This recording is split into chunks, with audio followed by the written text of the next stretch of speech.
And the Oscar for Best Afterlife Podcast goes to Joan de la Fleur, The Podcast Experience.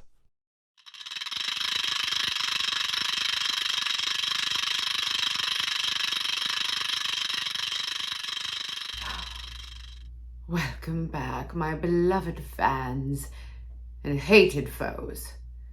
Yes, I've received quite a lot of feedback since the premiere of my first episode of Joan de la Fleur, The Podcast Experience.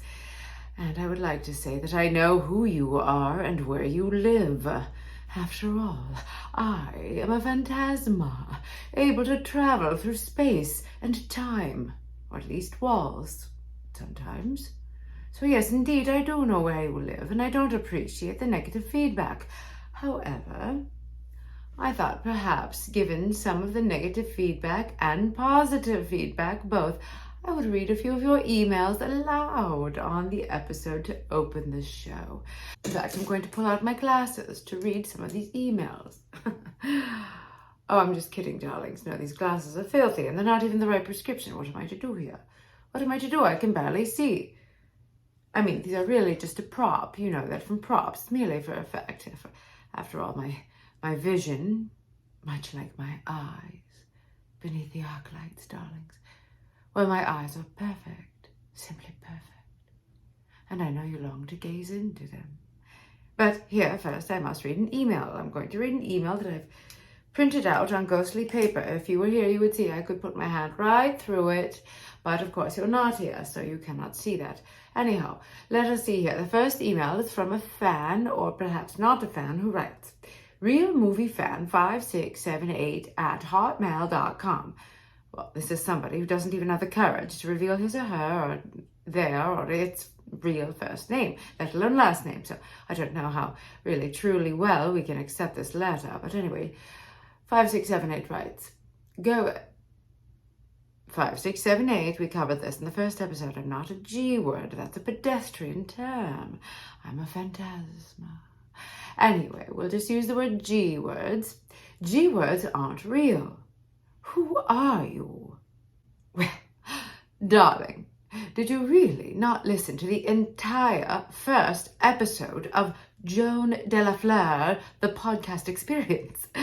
Do you not look at the title of the podcast that you are subscribing to and giving 5-star ratings to? Did you not hear my announcer, Gabriel Manro, when he said at the beginning of the podcast that this is the Joan de la Fleur podcast? Well, just who do you think I am? If this is the Joan de la Fleur podcast, and I am your spirited host, well then, darling, I am Joan de la Fleur. And you are listening to Joan de la Fleur, The Podcast Experience. Now, friends, as for G words not being real, let me tell you, this is clearly someone who doesn't understand the scientific method. Within the scientific method, until something is demonstrably proven as false, it is ostensibly true. You cannot prove that I am not a phantasma, and therefore I am one. In fact, you'll even hear noises and creakings here in the house that I am haunting throughout this episode. That is because the dimwits that I have to share this house with get up in the middle of the night, come in and out at all hours, and don't even allow me one tiny inch of privacy in the studio of the home I haunt, where I'd like to do this podcast. Now, children, real phantomry is not like the movie Beetlejuice, okay? I am not going to pull down my face and reveal bugs and worms. Probably. I mean, you know, for the right amount of money or, you know, the right role, well, I suppose I could consider it.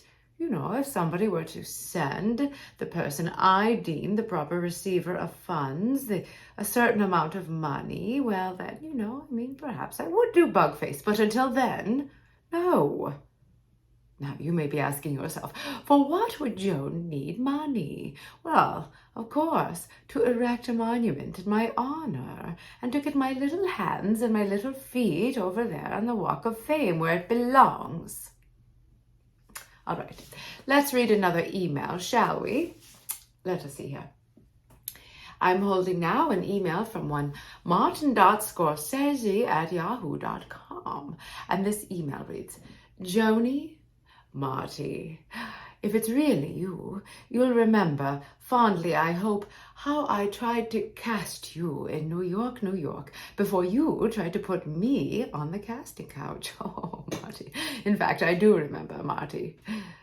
Dear, it was among the greatest surprises of my life. The other greatest surprise was to not be mentioned as your favorite Hollywood lay. Maybe that's because this was in New York. Now, I remember the way that your toes... Oh, well, this next part feels a little bit private, you know. Moving right along, let's see here. And your fingernails gripped at... Nope. Still private, all right. Then he gets to the part where he wept in ecstasy. Ah, yes, here we go. Glad to see you're back in any form, and perhaps we can even still work together. Let me know next time you're in the city. Love, Marty. Oh, Marty, you darling man, you darling man, always coming from the heart, you, always from the heart. I do so hope that my inner space travels through time and all manner of energy, dark matter, and everything else you could consider or never even think to think of. I do so hope those travels bring me to the city to see you. And I'll tell you what else, Marty. You'll be hearing from my agent. Well, come to think of it, all of my agents are probably long gone, so perhaps you can recommend one for me. All right. Oh, by the way, friends, while Marty's letter referred to a special moment shared between two gorgeous and youthful, brilliant, talented, special stars and consenting adults, please do not speculate about me in that way, or I shall have to have Typhoid Mary haunt you. And believe you me, you don't want that. She's really rather nasty.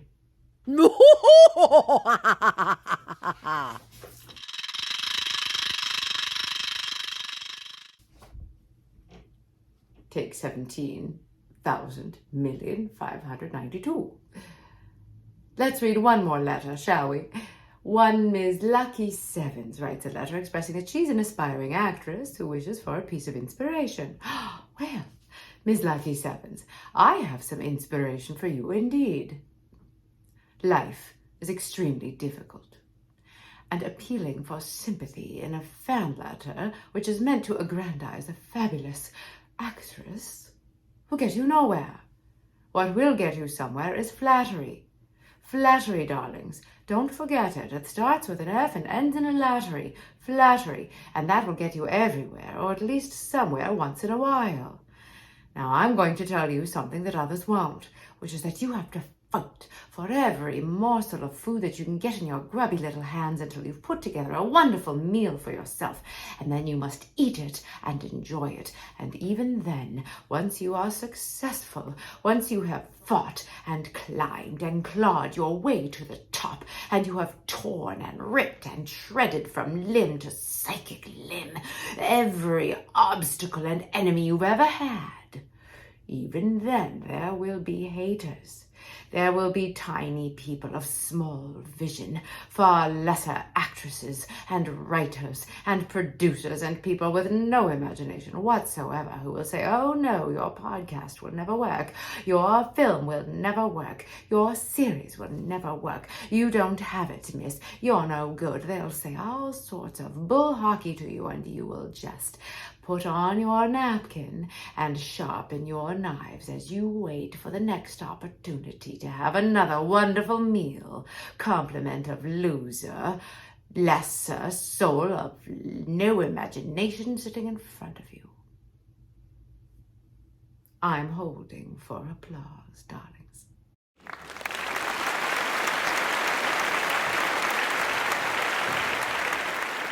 You want inspiration? You know, let me tell you about a film that I once was a part of that was so ahead of its time, so visionary that the critics at the time didn't understand it. And so, of course, it was rather universally panned. Well, that film was a romantic musical comedy set during the Civil War called Bonnets Flower the Gray, and I played 20-year-old Nurse Clara in love with twin brothers. Of course, they were both named TJ. One was really named Tom, and one was really named Tim, and one of them wore the blue uniform of a Union soldier fighting for the North, and one wore a gray uniform for a Confederate soldier fighting for the South. But because I could never really remember which was which, Tom or Tim, and even the actor who played both parts, I don't know that he even could remember himself, and perhaps even the writer once in a while had some trouble. We just called them both TJ. Now, I want to tell you about the incredible artistic triumph that this film was. Much like Princess Bride or Blade Runner or It's a Wonderful Life, it really struggled to find its audience at the time of its release. Unlike those films, it never really found its true success yet. But I'm hoping that we will change that if indeed we can ever find the lost tapes of this wonderful film. Wonderful, wonderful romantic musical comedy. Yes, yes. It was 1948, and like I mentioned, I played a nurse named Clara. Now, my character was very confused because, of course, she didn't know she was in love with twin brothers, one fighting for the North and one for the South. She knew only that she loved TJ. TJ, yes. And so she was rather confused when he would sometimes show up in a blue uniform and then turn around and there was TJ in gray. Now, at the climax of the film, TJ in blue dies in my arms. It's this incredible number. We're in a battlefield and there's a whole musical number where all the other soldiers are using bloody broken limbs and torn apart pieces of fellow soldiers as their dance partners, their imagined girls back home. It's really an incredible piece of choreography. Anyhow, TJ in blue dies in my arms and I go to the funeral and I temporarily lose my mind. Especially once TJ in gray appears. I'm very confused, and TJ in gray looks at me and looks at his twin brother TJ in blue in his coffin, and TJ in gray reaches into the coffin and disrobes TJ in blue, and TJ in gray dons the uniform of TJ in blue, leaving me still somewhat scathed with PTSD and really utterly confused and going mad in a meltdown. I had a wonderful number during the meltdown. Meanwhile, of course, there's also naked TJ in blue still in the coffin, but that's, of course, something we never really quite wrapped up in the script. Anyhow, like I said, it was a bit ahead of its time, this film. With the happy ending of the film, my character, Clara, regathers her wits, and we have a wonderful wedding, me and TJ in blue, only he wears one sleeve in gray, as symbolism, of course. I mean, it was really so avant, this picture. You know what I'm talking about, darlings. Of course, some of the background did seem to whisper that they found the film rather macabre. I found it whimsical. What can I say? I've always been erudite in my tastes, after all. Do you see this wonderful frock I'm wearing right now? No, I found this film really rather whimsical and messy. Well, Ms. Lucky Sevens, let me tell you, we received scathing reviews. One reviewer in particular, Bosley Moulter, from the Los Angeles Daily Teleglobe Mail, wrote a particularly scathing review, and I quote Ms. Lucky Sevens. How bad is Bonnets Flower the Gray? In a word, terrible. Miss de la Fleur is 20 years too old to play teenage nurse Clara, in love with twin brothers played unconvincingly by George Welson. Welson himself seems to be confused, as he gives one brother a barely explained and uneven facial tic, and he himself seems to forget when to use it and when not to use it, and so both brothers throughout the film display an alarming amount of winking. The musical numbers feature singing worse than nails screeching down along a blackboard, and lyrics far more trite than the line I used just now to describe the singing. Although most of the audience had left before de la Fleur's 11 o'clock number, in which she both loses her mind and fights for her love with synchronized swimmers in the Shenandoah River, I do wish they had stayed, for I really did want to fact-check the existence of streetlights and Parisian storefronts in rural Virginia during the Civil War. Or perhaps more likely these were random leftover sets on the same studio lot that made it into the background of this horrifying display of vanity. Why did Studio Pictures agree to this film? They can't all have brain tumors. Very odd indeed that Ms. de la Fleur, so infamously particular about every single detail in her dressing room, would be happy with or seem to ignore, or worse yet, not even know the trash she was making. Well, I will have you know, Miss Lucky Sevens, that Louis B. DeVille did in fact have a brain tumor. And he did ghostwrite and compose most of this film, which I maintain was visionary. Visionary indeed. Now there's another person whose favor has been repaid, and he can go to the light, and I shall not follow. No, because I still have things to do. Still have this podcast, of course. Do you know that I think this film was as visionary as Everything Everywhere All at Once, the 2022 film? Are you surprised I've seen that film, darlings? Oh, I see ever so many movies. Ever since I died, I've spent hour after hour after hour after hour after hour after hour in the cinema. And I do find it sad that there are so few movie theaters left to attend, darlings. I really do hope that changes. You know what I really think would have made a great musical romantic comedy? Requiem for a Dream. Yes, a few love songs and a big tap dance number really could have lightened that film up quite a bit. Well, Miss Lucky Sevens, I certainly hope that inspires you indeed. Toy, toy, toy. Now, on to Act 2. This week on Joan de la Fleur, the podcast experience, I thought we would discuss diets. I'll have you know I've tried more diets than any of you could ever think of. After all, I'm 117 years old. So I thought I would tell you about some of the diets that I've tried, how they worked, and whether or not I would recommend them. Shall we, darlings? Let me consult my list. Ah, yes.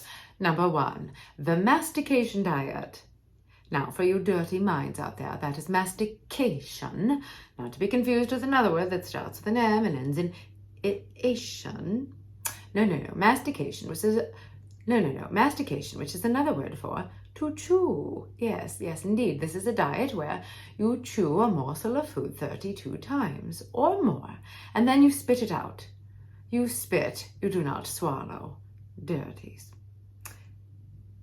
Now, let me tell you my experience with the mastication diet. I did this for a rather long time until I developed a terrible jaw pain, for which I had to see a very handsome masseur every Friday at 5 o'clock for 3 years, until his wife found out about the affair, and he decided to relocate with his wife and children to Sweden to start anew and try to save things and quote-unquote think of the children. Oh, so very dull. I do not recommend it.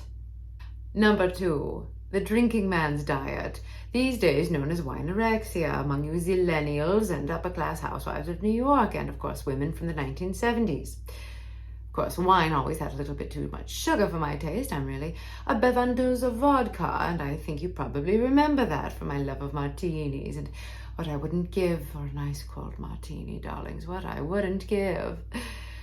No, I was a hard drinker from the age of 10 because, first of all, it was the only way to get rid of a headache for ever so long, darlings, and second of all, it was a wonderful way to get yourself into negotiations with men in power. I'll have you know that for a time, I ran a secret gentlemen's club, and I'll have you know that if you think you know what I mean by gentlemen, I'll tell you the only requirement for joining was that one wore a 3-piece suit, drank like a fish, and brought a cigar. What you did with that cigar was entirely one's own business, and I shan't give away details. Various members at various times may or may not have included Garbo and Hepburn. Perhaps one of these episodes I'll whip out my 3-piece suit, darlings. Perhaps I shall. I look fabulous in menswear, as you can probably imagine, and perhaps I shall prove it, especially if, indeed, some of you would like to send some money to the podcast. I should really set up a Patreon or a Venmo. Do let me know if you'd like to send money for me to bring out my 3-piece suit, and I shall, darlings, I shall.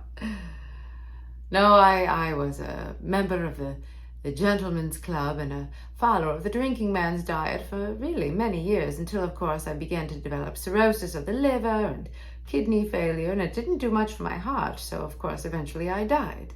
And while death does cause you to lose fat, it also causes you to lose muscle and skin and hair and eventually, of course, anything that resembles beauty at all. I do not recommend. Yes, number 3, the cigarette diet. Yes, darlings. Yes, doctors actually used to suggest smoking lucky strikes instead of eating for those who wanted to be thin. Of course, that's terrible. It will ruin your teeth.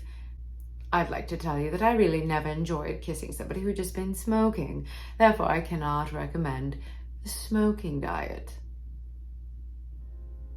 Oh, number 4 is tapeworms. Yes, I had a lovely tapeworms, darling. Simply lovely.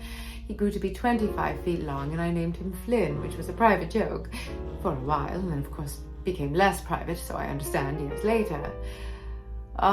Flynn and I were good friends, and the way it worked is I ate food, and then, of course, Flynn, who lived in my digestive tract, ate all of the nutrients, and therefore, because I was basically suffering from malnutrition, indeed, I lost weight.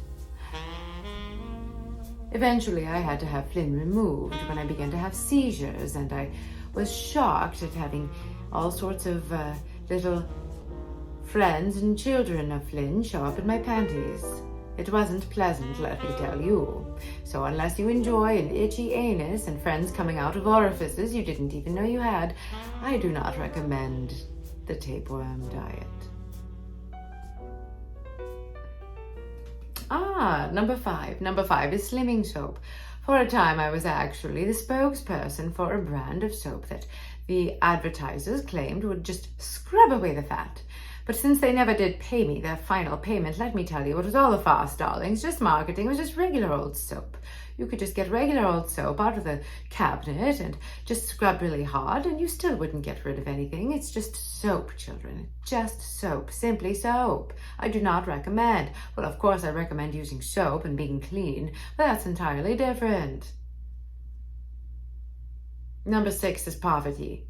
Well, let me tell you, I spent the first part of my life suffering from this particular diet, and it wasn't fun. It wasn't by choice. You can't afford accoutrements of beauty or wonderful frocks to hang on your deathly thin frame. Not fun, and I do not recommend. At all costs, if you can avoid it.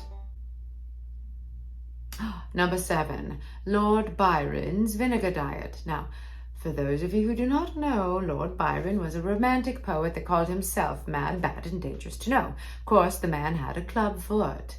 He was an avid swimmer because of that club foot, and he died in his late 20s. Sort of a Saturn return vibes thing happening there. So, of course, a young man who swims constantly with excellent metabolism, who was also infamously an anorexic and a bulimic, can't really be trusted as a wonderful and trustworthy and scientific, reliable source when it comes to diets, darlings. No, so drinking straight vinegar sounds disgusting. Pass me the vodka. No, seriously, pass me a vodka martini. I'm dying for an ice cold martini, darlings. Yes. But anyway, I don't recommend this diet at all. It sounds disgusting. Number 8 is the French air diet, also known as being an actress in a scene where you're supposed to be eating. Now, what you do is you take your fork and you put a piece of food on the fork, and then you just fling it to the side and you don't actually eat anything. Of course, you can have all the soupe de l'eau that you would like to have, which is just a fancy French way of saying water. Well, have you ever seen a film with Brad Pitt? That actor, and he has to eat in a scene. I'm telling you, that is an actor I believe is actually really eating. It's absolutely astonishing, darlings. I believe that he's actually eating food. He seems to actually chew it and then swallow it. Really, really, bravo, bravo, Brad Pitt. I do say so. I do say so myself. If I do say so myself, bravo. I really wish I had eaten the food while I had the chance, but then we'll get to that diet in just a moment, darlings. Number 9 is a terrible diet. It's called the cotton ball diet.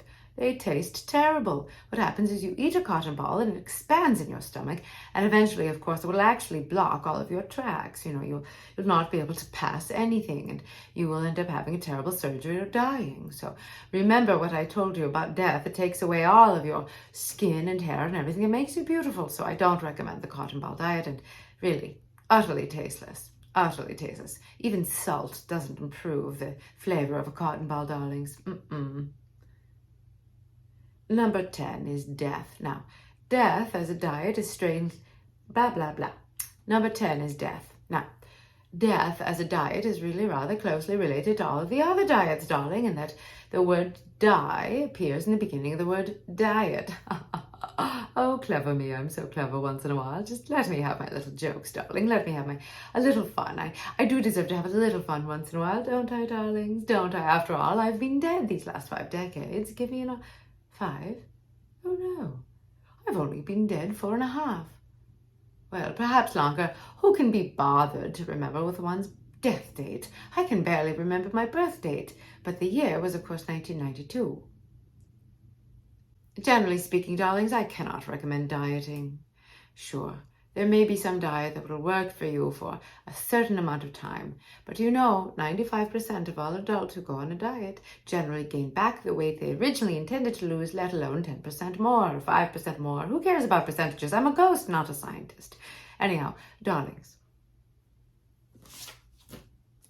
Oh, I lost my page. Darlings. You don't want to get caught in the trap of trying to repeat that one diet that worked that one time for you for that one period of time, and then suddenly you're 117 years old, wishing you could eat a damn cupcake. No, darlings, don't do that to yourselves. Just be you. Listen to your body. Do what's right for you. Love yourself. I promise you, whatever your dreams are, there's a way for you to achieve it, whatever you look like, or whether you are tall or short, or a spirit, or a monster, or even a rat. And if you tell me my dream is to be thin, I'll tell you, well, you're a person of small vision. You need a better dream, darlings. What is it that you think that is going to give you? What is it that you think following a societal fold, really designed to sell you things and make money off of you, is going to give you? Peace of mind? No, you won't get that at all, darlings. A feeling of self-worth? Let me tell you, no. You'll always be running on that hamster wheel. Love and romance? Well, let me tell you, darlings, there's definitely someone out there for you. In fact, probably many someones who love you the way you look right now. So, darlings, I don't recommend any diets at all, because very likely it will lead to those first 3 letters of that word diet, at least on the inside. And the best you can ask for death is to be like Joan de la Fleur. And perhaps someday you too can have a podcast from beyond the grave.